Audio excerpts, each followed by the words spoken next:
우리 앞뒤 옆 사람 눈을 보면서, 눈이 약간 조금 이렇게 개슴츠리하면 손을 꽉 잡으시면 되고,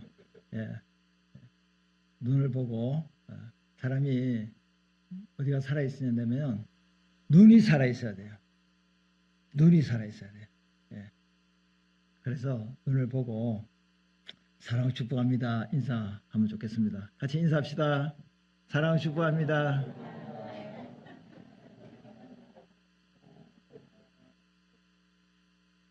눈이 살아있어요? 눈은 마음의 등불이라. 눈은 마음의 등불.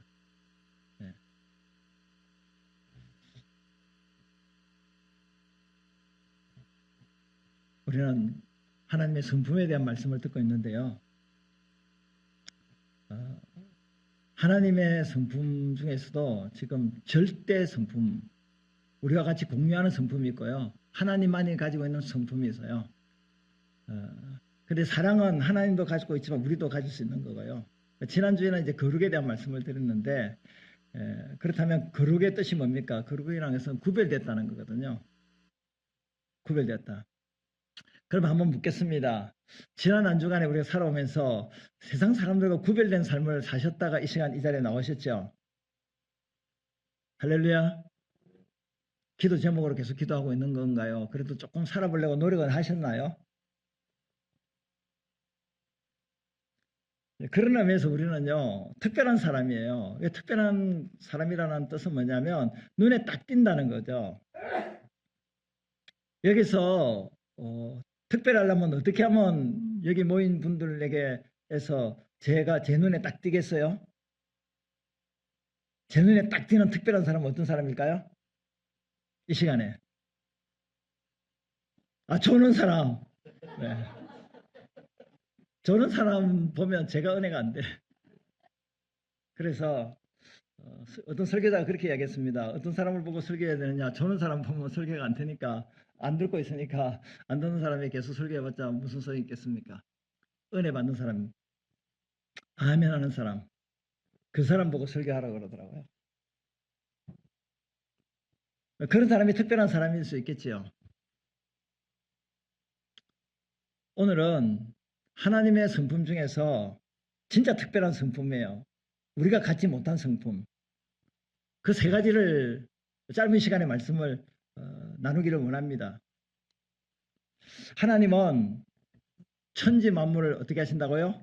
통치, 다스리신다. 오늘 사도행전 4장 23절, 24절에 다시 보시면요.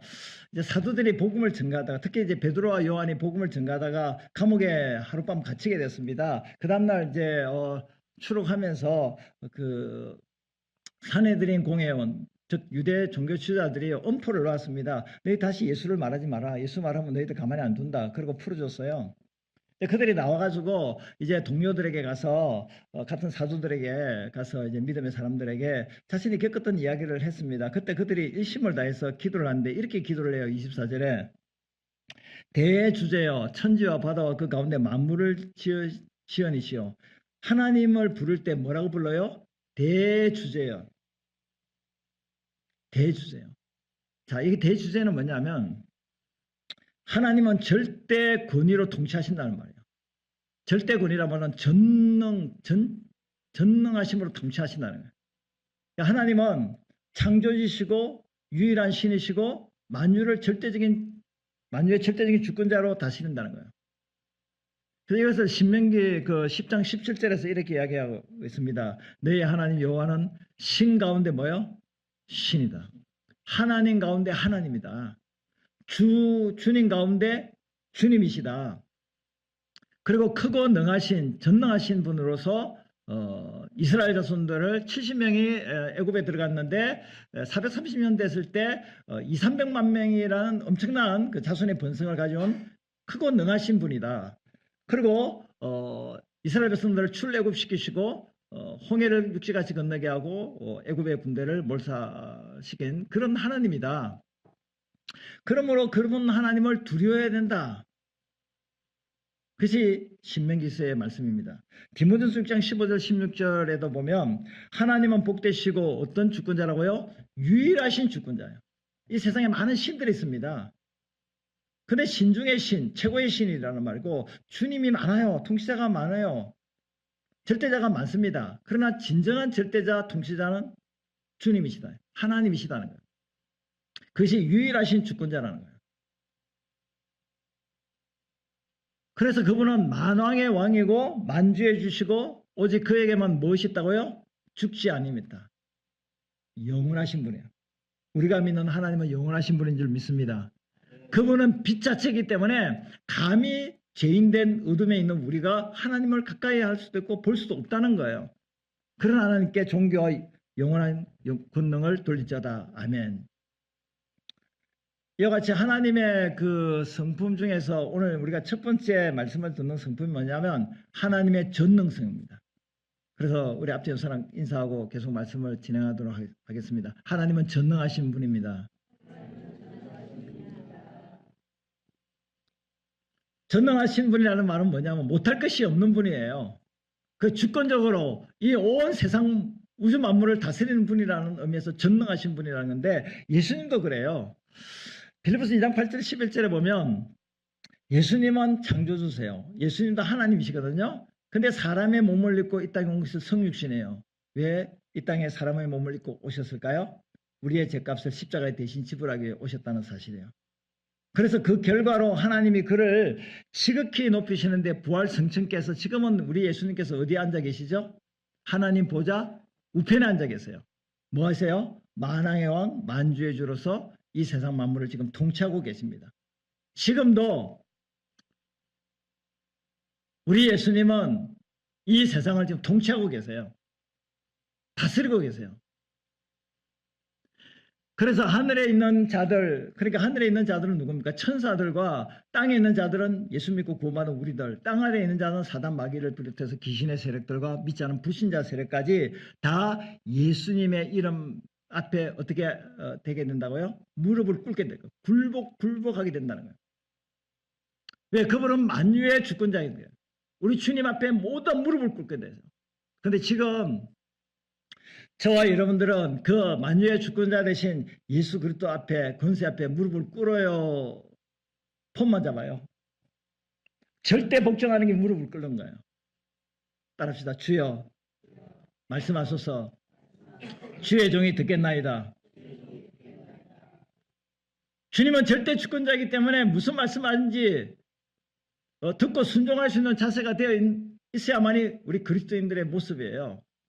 그런데 사단은 또 귀신의 세력들은 불신자들은 주님을 안 믿죠. 또 아예 안 믿고 또 복종이 아니라 불복종하고 대항하고 대적하잖아요. 근데 나중에는요. 전부 다 예수 그리스도 앞에요. 다 무릎을 꿇는 그날이 올 거예요. 근데 저와 여러분들이 진정한 그리스도인이라면 지금 우리가 이 땅에 사는 동안에도 그분의 만왕의 왕이고 만주해 주시다면 그분의 통치를 받는 삶을 사는 것이 바로 하나님의 나라를 맛보며 사는 거예요. 할렐루야. 우리가 죽어서 천국 가서 그 나라에서도 천국을 완전하게 맛볼 수 있겠지만 이 땅에 살아갈 동안에요. 초막이나 궁궐이나 그 어디나 내 주 예수 그리스도를 모신 곳이 하나님 나라 천국이라고 말하고 있거든요. 천국은 뭐냐면 장소적인 의미에서는 이제 죽어서 가는 나라가 천국이고 또 그 새하늘과 새 땅이 이 땅에 또 임한다고 해석할 수도 있는데요. 어쨌든 간에 뭐 스카이, 뭐 스페이스, 그 다음에 뭐 헤븐에서 저 삼층천의 하늘이라고 장소적으로 이야기를 할 수 있는데요. 중요한 건 뭐냐면 하나님 나라는 어떤 장소적인 면을 이야기하기보다는 통치적인 면을 이야기하고 있다는 사실이에요. 그래서 우리가 지금 이 땅에 사는 동안에 주님의 왕대심의 통치를 받고 있다면 내 안에 하나님 나라가 이루어지고 있다는 거예요. 할렐루야.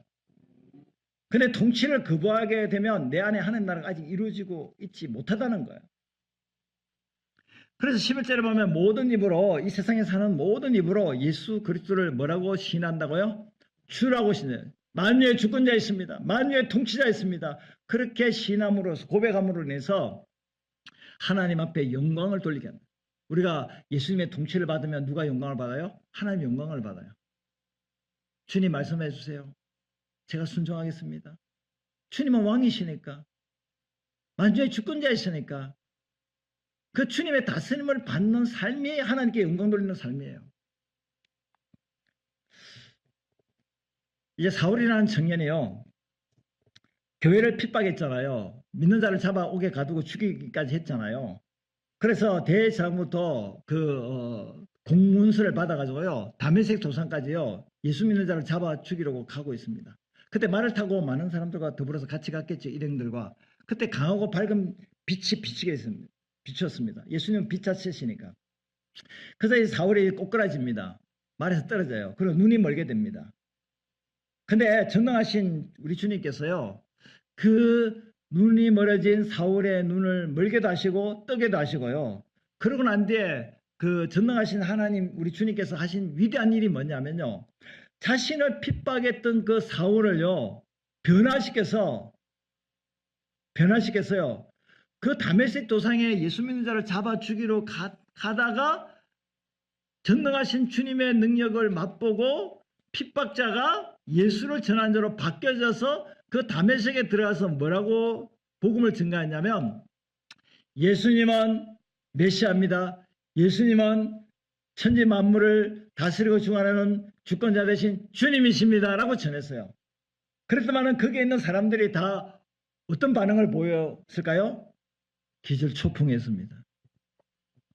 당황했습니다. 놀랬습니다.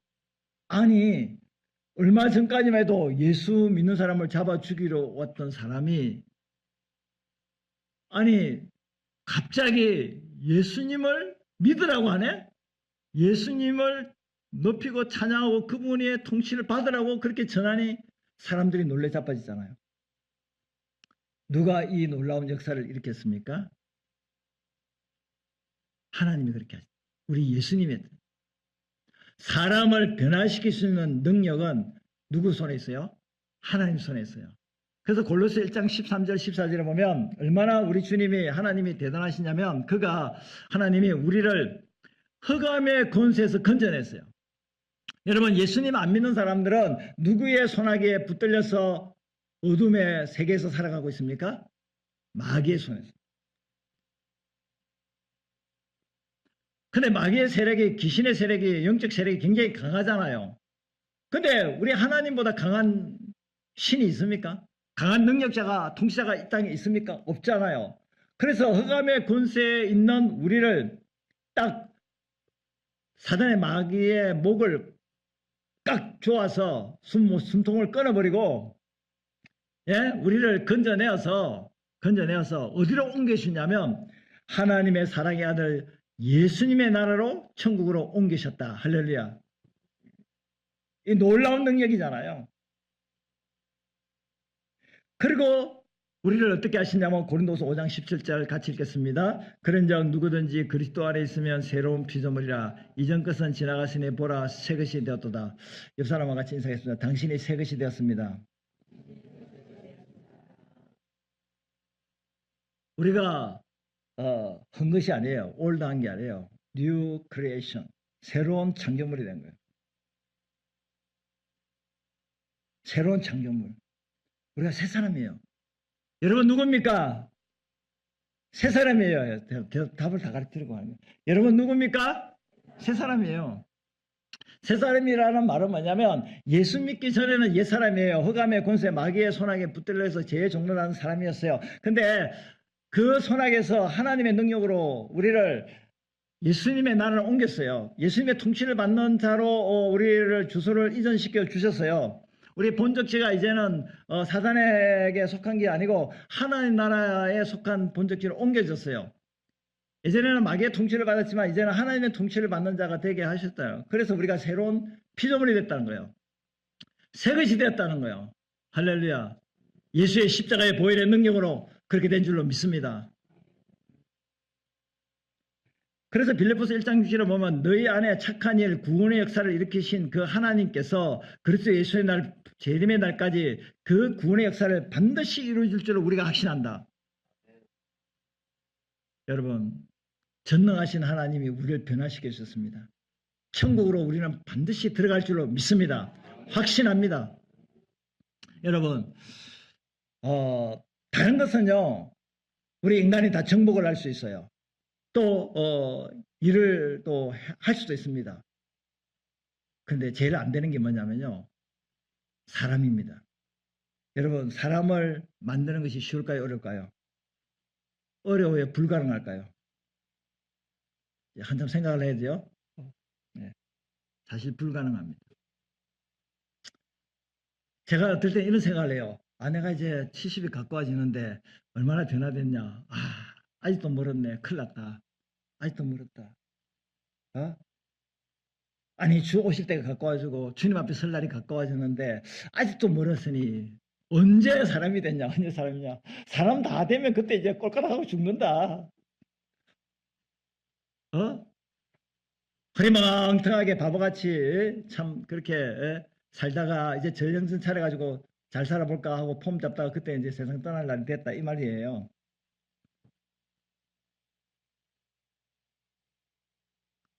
그런데요, 정말로 그 구제불능의 사람이랄지라도요, 사람은 할 수 없지만요, 나도 나를 못 만들고요. 그러니까 내 자식이든 내 가족들이든 누구든지 절대 만들 수가 없어요. 누구만이 나를 변화시키고 누구만이 우리 자녀들, 우리 가족, 우리 사람들을, 구제불능의 사람들도 새롭게 만들 수 있습니까? 하나님만이 할 수 있어요. 하나님만이 할 수 있다니까요. 그래서 그분은 전능하신 분이에요. 사람으로는 할 수 없어도 누구는 할 수 있다고요? 하나님은 할 수 있다. 낙심하지 마세요. 내가 왜 이렇게 살 수밖에 없나? 구제불능이야. 아니야. 나는 할 수 없어도 누가 할 수 있어요? 하나님은 할 수 있어요. 내 자녀들 내가 어떻게 만들어갈 수 없어요. 예수 믿게 할 수도 없고 믿는다더러 제도를 믿게 할 수도 없어요. 예? 누가 할 수 있습니까? 하나님만이 할 수 있다. 하나님만이 할 수 있다. 그러니까 우리는 전능하지 못해요. 못하는 것이 너무나 많아요. 내 자신도 나를 변화시키지 못해요. 내가 행복하게 살고 싶고 바르게 살고 싶어도 바르게 살 수가 없어요. 작심삼일이에요. 근데 하나님은 할 수 있잖아요. 그래서 절망하지 마시기 바랍니다. 낙심하지 마시기 바랍니다. 하나님이 나를 예수 믿게 하셨고, 그리고 나를 지금도 변화시켜 가시고, 그리고 그리스도 예수의 날에 반드시 구원을 이루어 천국에 들어가게 하실 줄로 믿습니다. 그분이 하시는 거예요. 그분이. 그래서 우리 자녀들도 부모님 생각에 뜻대로 계획대로 안 되더라도 다 누가 하신다고요? 하나님은 하신다. 그래서 눈물로 기도할 수밖에 없어요. 하나님, 내 자녀 예수 믿게 해주세요. 믿음에 바로 서게 해주세요. 나는 안 됩니다. 할 수 없습니다. 주님이 하셔야 됩니다. 그래서 전능하신 하나님을 믿으면 능치 못하는 놀라운 역사를 내 개인적으로도 경험하고 또 우리 환경 속에도 경험하게 될 줄로 믿습니다. 그리고 우리 하나님은요, 절대 지식으로 통치해요. 전능하시다면 또 전지하신 분이에요. 이제 이사야 46장 9절 11절에 보면 너희는 옛적에 하나님이 행하신 놀라운 기적들을 기억하라. 그 기적들을 보면 하나님 외에 다른 이가 없다는 것을 너희들이 알고 있지 않느냐. 10절에 내가 태초부터 시작부터 종말을 알렸다. 종말이라는 것은 내일 오는 미래에 오는 일들이에요. 근데 지금 시작부터 종말을 알려요. 사람은요, 내일을 몰라요. 내일은 난 몰라요. 하루하루 살아요. 불행이나 요양함도 내 뜻대로 해요, 못해요? 못해요. 모르니까. 근데 누구는 아세요? 주님은 아신다니까요. 아직도 시작은 안 했어요. 근데 종말을 알리신대요. 아직 이루지 아니한 일을 옛적부터 보여주시고, 아니 아직도 이루어지지 않은 것을 옛적부터 보여주시고 이러기를 나의 뜻이 있을 것이니 내가 나의 모든 기뻐하는 것을 이루리라. 11절은 내가 동쪽에서, 이 동쪽이라는 것은 이스라엘의 서쪽에는 지중해예요. 유럽이에요. 동쪽은 아시아 쪽인데 동쪽은 그 당시에 이제 페르시아 파사 제국을 이야기하는데 그 파사 제국의 사나운 날짐승인 고레스를 세워서 이 동쪽은 먼 나라를 이야기하는데 고레스를 세워서 나의 뜻을 이룰 사람을 부를 것이다. 나의 뜻을 이룰 사람은 고레스예요. 동쪽에서 메데파사에서 나의 뜻을 이룰 고레스로 세운다. 이스라엘 백성들이 불순종을 해서 우상숭배를 해서 이제 바벨론의 멸망을 하게 됩니다. 그리고 수많은 사람들이 바벨론의 포로로 끌려가요. 그런데 이제 파사에 고레스가 세워져서 고레스가 바벨론 제국을 멸망시킵니다. 그런데 이 고레스가 누구의 뜻을 이루는 사람이라고요? 하나님의 뜻을 이루는 사람이에요. 그래서 그들을 이스라엘 백성들을 해방시켜요. 노예에서 해방시켜서 고국으로 돌아오게 해요. 그래서 하나님은 이와 같이 앞으로 장래에 되어질 일들을 반드시 이룰 것이고 반드시 시행하신다. 그런 의미에서 우리 하나님은 전지하신 분이라는 거예요. 전지하신. 말씀하시고 계획하신 바들을 미래에 이루시는 분. 오늘 본문의 사도행전 4장 25절부터 28절까지 읽었는데요. 다윗의 입을 통하여 하나님이 성령으로 이렇게 말씀하셨어요. 이 시편 2편에 있는 내용인데요. 세상의 군왕들이 나서고 관리들이 함께 모여서 주와 그리스도를 대적하도다 하시니로소이다. 그러니까 하나님이요, 어떤 일을 미리 말씀하셨냐면 다윗의 입을 통해서 앞으로 예수 그리스도를 대적할 자들이 세상의 군왕들과 관리들이다, 이렇게 미리 말씀하셨다는 거예요. 근데 27절에 와서 과연 그렇게 말씀하신 대로 헤롯과 본디오 빌라도가 이방인과 이스라엘과 합세하여 합동해서 기름 부은 자 예수를 거슬려 대적하려고 지금 모여있다, 그렇게 이야기를 하고 있습니다. 이 말은 뭡니까? 앞으로 장차 메시아가 오시고 그 메시아를 대적할 자가 올 것이다. 그것이 실제로 이루어졌다라고 지금 사도들이 기도문 속에서 이야기를 하고 있다는 사실입니다. 이와 같이 하나님은요, 예지력이 있어요. 미래를 볼 수 있고요, 앞으로 볼 수 있는 눈이 있습니다. 그래서 저는 이제 사무엘상 23장 1절부터 14절의 이 말씀을 제가 압축해서 여러분들에게 화면에 이렇게 딱 띄웠는데요. 이제 다윗이요, 이제 사울 왕으로서 쫓겨다니는 신세가 되었습니다. 그리고 다윗을 추종하는 병사들이 600명이나 되었어요. 다 오합지졸이지만 억울한 자, 누명선자, 뭐 빚진 자, 이런 참 왕따하고 소외당한 사람들이 다윗 편에 선 자들이 600명이에요. 그런데 어느 날 블레셋이 이제 이스라엘의 그일라를 침략했습니다. 그래서 타작마당을 점령했어요. 타작마당을 점령했다는 것은 이제 수확한 그 수확물 곡식을 다 뺏어 가려고 했다는 거죠. 이제 다윗이 그 소식을 듣고 이제 하나님 앞에 기도합니다. 하나님, 그일라가 침략을 당했는데 제가 블레셋을 치야 됩니까? 말해야 됩니까? 그러니까 하나님이 치라라고 이야기했어요. 그랬더니 부하들이 이렇게 말합니다. 아니, 우리도 사울왕으로 쫓겨다니는 신세에 우리도 위험에 처했는데 어떻게 또 블레셋을 칠 수가 있겠습니까? 그때 다윗이 또 기도합니다. 그랬더니 하나님 치라고 이야기합니다. 그랬더니 결과가 어떻게 됐어요? 블레셋 사람들과 싸워 그일라 주민을 구하니라. 블레셋과 싸워서 이길 수 있는지 질지 누구만 알아요? 하나님은 아시잖아요. 근데 하나님께 물었어요. 치면 이긴다 했어요. 근데 가서 쳐서 이겼어요. 그러니까 하나님은 앞을 내다보는 능력이 있잖아요. 그 다음 두 번째는 사울이 이제 다윗을 쫓는다는 걸 알고 다윗이 이렇게 기도를 합니다. 하나님, 사울 왕이 우리를 잡으러 올 것 같습니까? 잡으러 온다고 하는 거예요. 그러면 그일라 사람들이 우리를 보호해 주겠습니까? 사울왕에게 팔아버리겠습니까? 너희들을 사울왕에게 넘기리라. 그래서 다윗이 어떤 행동을 취하냐면 다윗과 그의 사람 600명 가량이 일어나 그일라를 떠나서 갈 수 있는 곳으로 갔더니 사울이 가기를 그치니라. 사울이 매일매일 다윗을 찾되 하나님이 그를 그의 손에 넘기지 아니했다. 자, 지금 제가 무슨 말씀을 드리면 굉장히 중요한 말씀이에요. 정말 오늘 이 말씀을요, 제가 이제 굉장히 빠른 말로 이렇게 정신없이 지금 막 달려가고 있는데요. 여러분들은 뭐 따라오는 말도 제가 혼자 열심히 막 목적실에 막 달려가고 있는데요. 진짜 이 말씀을요, 이걸 곱씹으면서 여러분들로 묵상하게 되면요, 어떤 이익이 있냐면 살아가면서요, 전능하신 하나님이 필요할 때가 있고요. 그다음 전지하신 하나님이 필요할 때가 있어요. 그러면 이 말씀이요, 시편 119편의 말씀처럼요, 주의 말씀은 내 발의 등이요 내 길에 비친 거예요.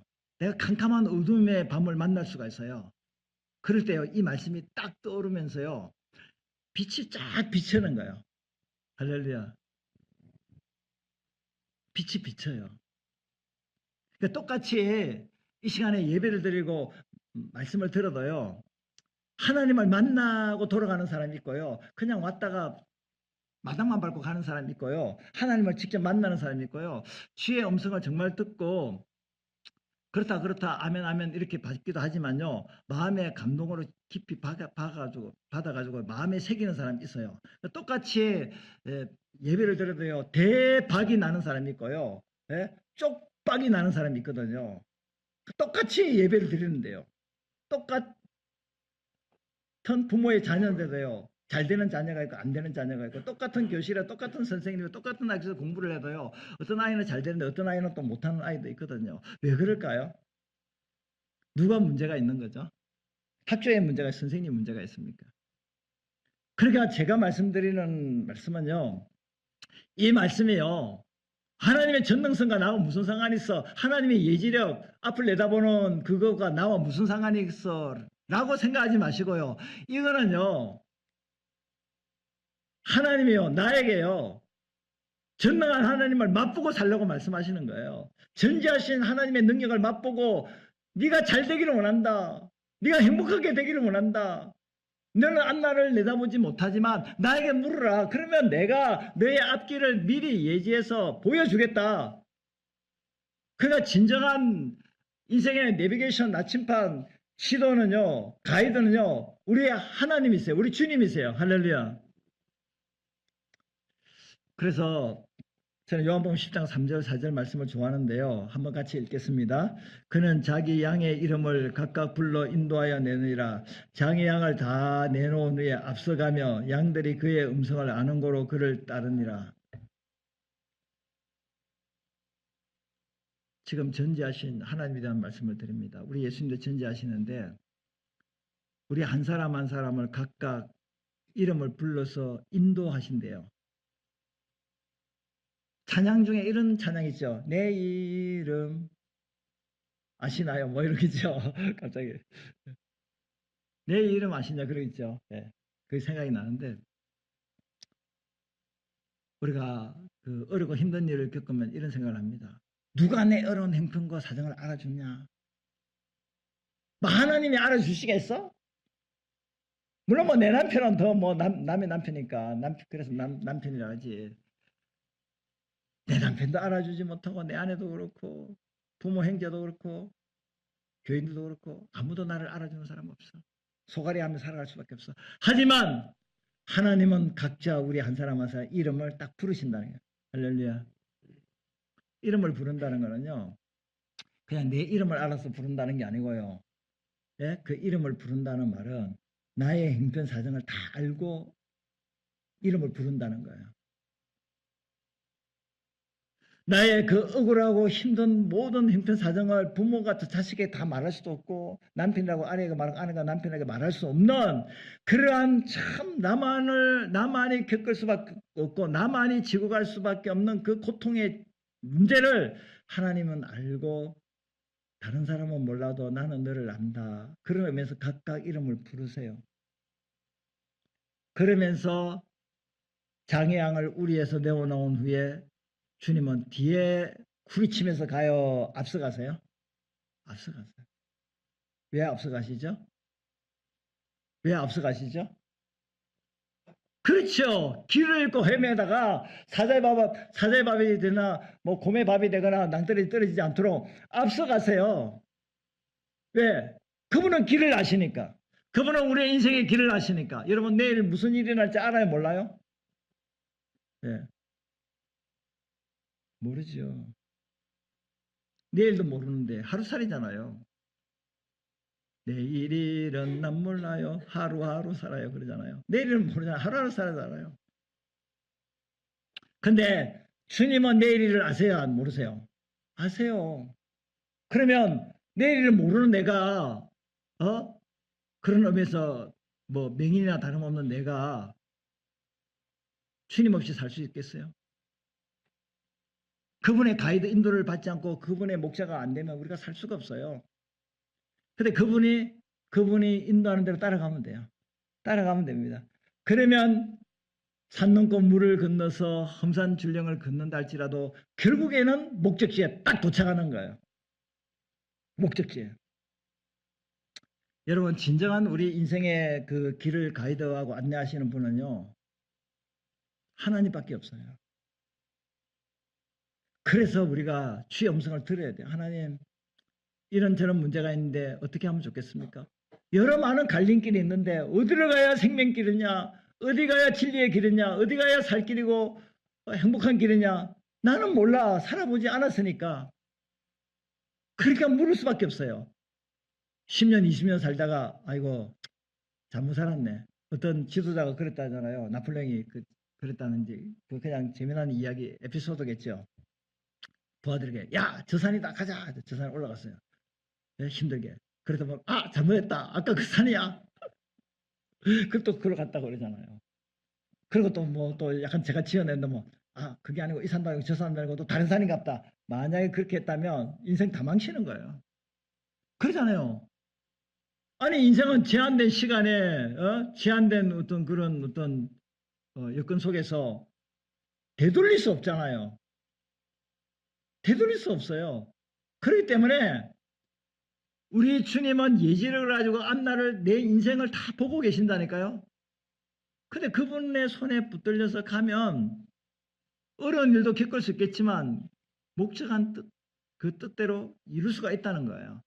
근데 그분을 무시하고 가면 우리는 멸망의 길로 갈 수밖에 없다. 그래서 요한복음 14장에 보면 예수님께서 우리에게 진리의 영 대신 성령을 보내주셔서 갈라디아 5장에 보면 성령을 따라 행하게 하시고 성령을 따라 행하게 되면 타락한 육신의 욕심을 따라 살지 않고 갈라디아 5장에 보면 22절부터 보면 성령의 열매 9가지 열매를 맺게 하신다 하는 겁니다. 그래서 우리는 우리의 지적인 능력을 의지하지 말고 우리의 장래와 앞날을 알고 계신 그분의 인도를 받는 것이 믿음의 사람의 길이다. 여러분, 진정한 지도 리더십이란 뭐냐면요. 리더십은 영향력이라고 말할 수 있거든요. 리더십. 그러니까 지도자는 리더십이 있어야 되잖아요. 근데 요즘에 리더십은 이제 서번트 리더십이에요. 섬기는 리더십이에요. 예수님이 이제 제대 발을 씻고 너희들도 나같이 발을 씻기라. 사랑을 보이시고 나와 같이 사랑하라. 그게 이제 서번트 리더십인데 그 진정한 리더는 그 미래를 볼 수 있는 자가 진정한 리더예요. 어떻게 살아야 된다. 어떻게 해서 가야 된다. 그걸 가르치는 지도자가 진정한 섬김의 리더십이에요. 그냥 영향력만 주는 게 아니고 앞날을 보면서 글로 이끌어가는 자기가 그렇게 앞서 나가면서 같이 가자는 리더가 진정한 리더자라니까요. 그런 리더자가 있다는 거죠.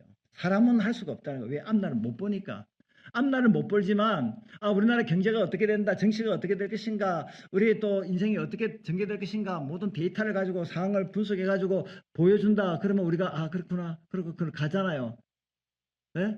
확률은 뭐 떨어지겠지만 그래도 글로 가면 그래도 시행착오를 많이 줄일 수가 있고 그래도 성공할 수 있는 길로 갈 수는 있잖아요. 왜?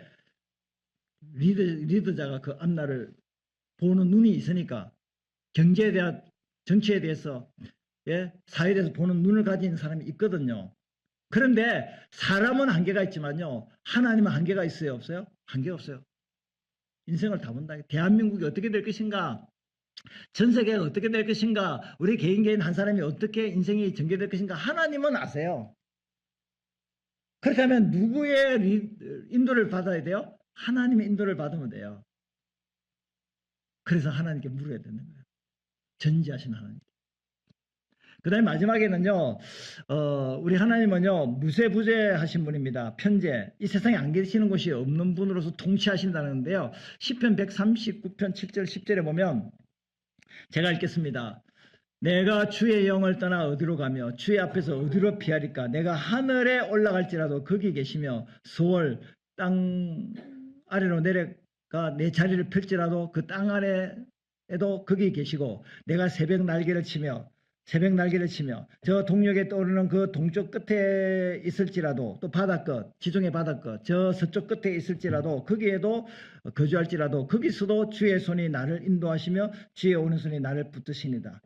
저 하늘 끝에 또 땅 밑에도 하나님이 계시고 저 동쪽 끝에 저 서쪽 끝에 동서남북 어디든지 예? 하나님이 안 계시는 곳이 없다는 것을 예레미야 23장에서는 분명히 이야기하고 있습니다. 여호와의 말씀입니다. 나는 가까운 데 있는 하나님이요 먼 데 있는 하나님이 아니냐. 나는 가까운 데도 있고 먼 데도 있다. 그러면서 24절에 여호와의 말씀이라 사람이 내게 보이지 아니하고 누가 자신을 은밀한 곳에 숨길 수 있겠느냐. 여호와가 말하노라 나는 천지 하늘과 땅에 충만하지 않느냐.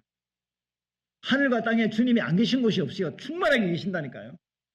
그 은밀한 곳에 숨는다 할지라도 그곳에 주님이 계세요. 주님이 안 계신 곳이 없다니까요. 다 어느 곳인지 다 계세요. 저 하늘에 올라가도 우주에 올라가도요. 어딘지 다 계세요. 이것이 우리에게 어떤 도움이 되겠습니까? 사람들을 두려워하지 말라는 거죠. 마태복음 10장 28절 31절을 보면 몸은 죽일 수 있으나 영혼을 죽일 수 없는 사람들을 두려워하죠. 왜 이런 말씀을 하냐면 제자들이 복음을 전가하는데 핍박자가 있었어요. 복음의 대적자가 있어서 고통을 받고 있고 힘들어요. 그럴 때 주님이 말씀하기를 야 너 사람들을 두려워하지 마라. 예수 믿고 복음을 전가하는 데 있어서 사람들이 협박한다. 절대 두려워하지 마라. 여러분 우리가 신앙생활 하는데요. 사람들을 두려워하면 올무가 됩니다. 사람들을 두려워하지 마세요. 담대하게 신앙생활 해야 됩니다.